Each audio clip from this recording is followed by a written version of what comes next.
Do you want to delete your Facebook account? So don't worry, you're on the right place because in this video I'm just going to tell you how you can easily delete your Facebook account. So make sure to watch the full video to don't make any mistake, and do not forget to like the video and subscribe to my channel.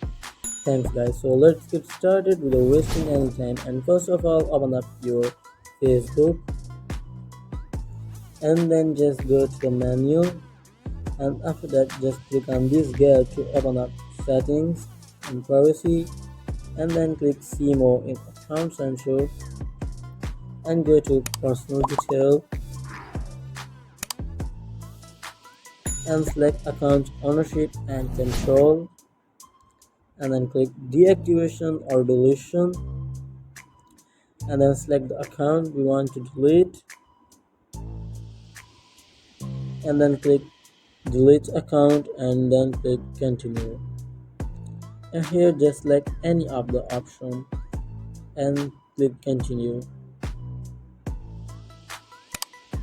and then again click continue and scroll down and once again continue, and here it just asks you to give your Facebook account password.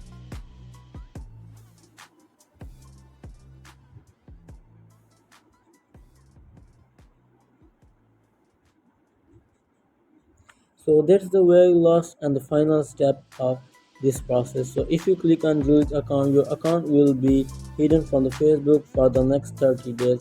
You can restore your account just by simply logging in it again. So if you didn't log in it again, your account will be permanently deleted after the 30 days. So this is how you can easily delete your account. So if you like the video, please subscribe to my channel, and have any question about the tutorial, just leave me a comment below.